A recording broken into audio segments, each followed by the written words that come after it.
You have concentration in walking and standing meditation, followed by sitting down step by step with noting, and your concentration will be continuous.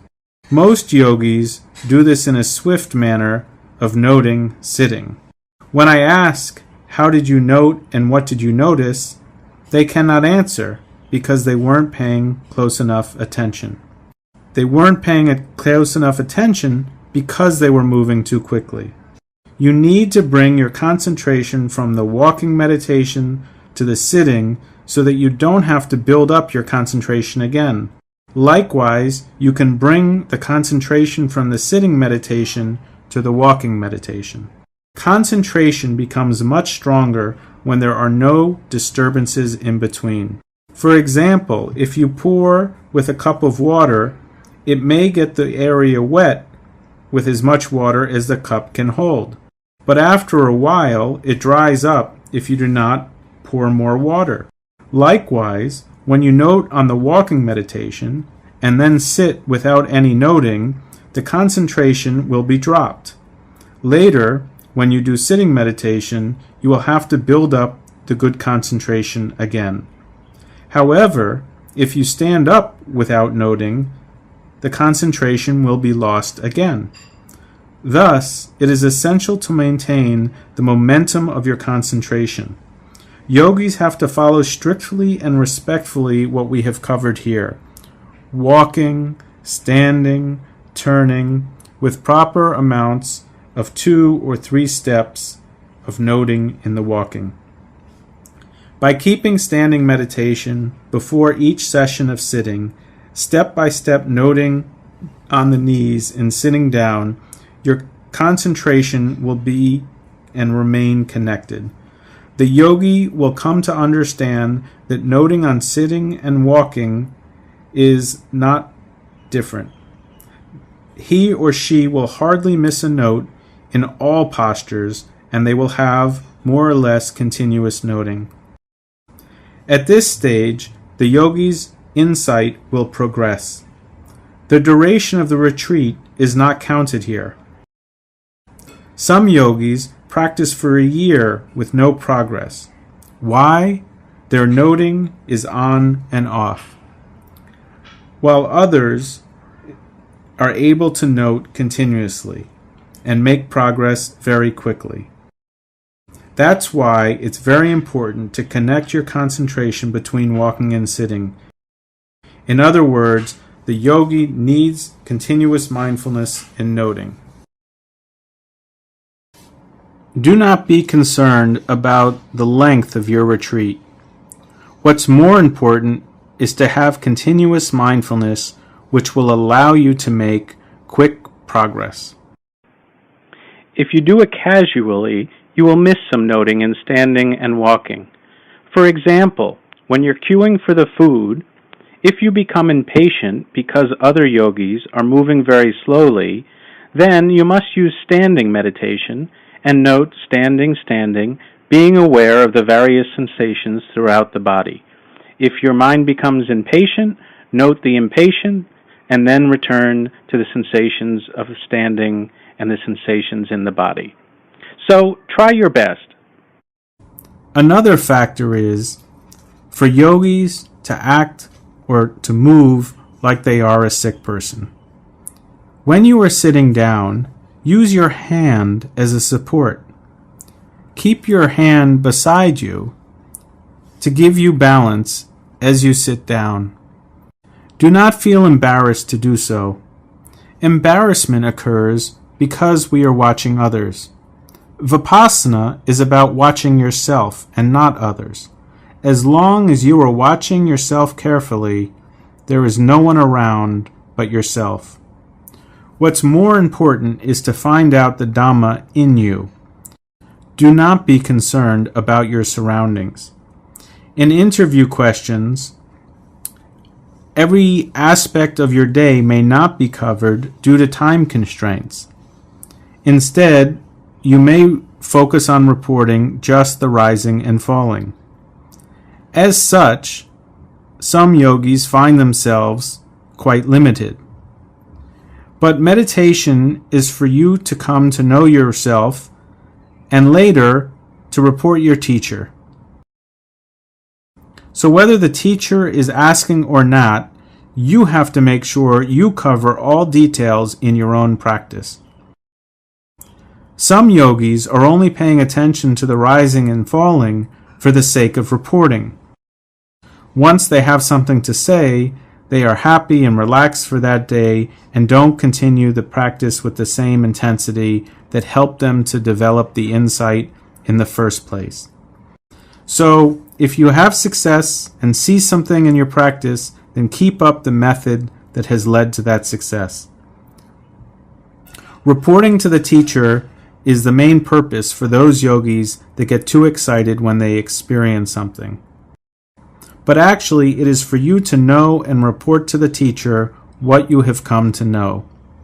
Some diligent yogis cannot even remember everything they have experienced since they have seen so many things clearly in their practice. Not to worry if it happens like this. What's important is that you know. Just report what you know and can recall. So remember, it is for you to know, and it is not for the purpose of reporting. You will reach your goal one day if you practice in this way. And apart from this, the yogi must behave like a sick person by moving slowly throughout the day. If a sick person wants to stand, he should not get up immediately, but a sick person moves slowly and supports himself like this. Yogis should behave like that. Besides, even if you are strong, you should behave like a weak person. A healthy person, for example, can move or bend his hands quickly. But a weak person may not be able to do that. Then, the yogi has to practice like a blind person, though his eyes are still good. One more important thing is that the yogi must act like a dumb person, though he is fluent in speaking. If you speak too much, you will lose the continuity in your practice. There is a Burmese proverb, 1 for Dhamma, 2 for chatting, 3 for nothing.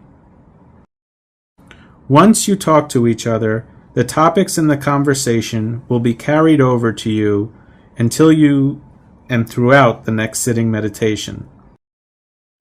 They will be attached to your thinking for a period of time. Be careful not to let this happen. Another factor is that in intensive practice, yogis should not be lenient to the mind, nor should they be too concerned for themselves or even their life. That's why I mentioned the 4 guardian meditations earlier. When you experience the intense pain in sitting meditation, you may want to give up noting and change the posture. But you must have the guts to cope with these kind of difficulties and suffering. Yogis will have to cope with difficulties like sluggishness and sleepiness at first, followed by unpleasant sensations or pain. These must be overcome by means of noting. Once he's accomplished this, yogis will reach to a level of practice and they do not want to stop practicing. There are 2 factors concerning effort or virya here.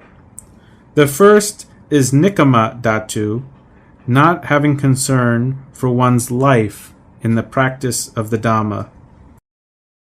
This type of effort will help to overcome sluggishness and pain sensations. The second, parakama dhatu, is a strong determination to reach a goal without giving up. That is, no matter how many difficulties I encounter, I will continue until I reach my goal.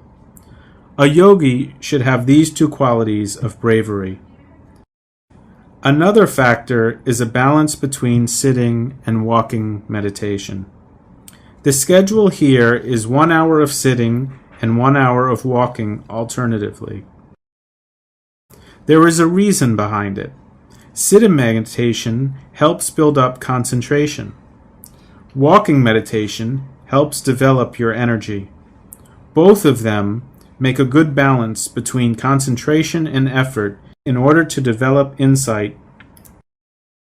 Sitting alone cannot develop insight because we may become too sleepy, which is called too much concentration.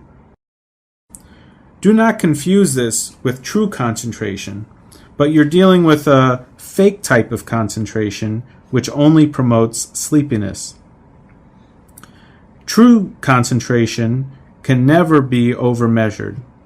With too much concentration and a lack of energy, the yogi will feel drowsy, dull, and bored. When effort is too strong, in other words, if you do too much walking meditation, your mind may be drifting here and there, even though you are trying to note on the walking. Since concentration is lacking, the noting mind becomes scattered. If you are trying to note on the object, it's just partial attention which you can really allow because of random thoughts that come into the mind. Thus, it is essential to have a balance between effort and energy. It is stated that the 5 faculties in achieving the Dhamma, sati or mindfulness, is always needed. Faith can be in excess, and when faith is in excess, one is likely to be betrayed by others. When wisdom is in excess, one tends to be cunning. When a yogi has one of these, he does not easily trust what others say or the other way around.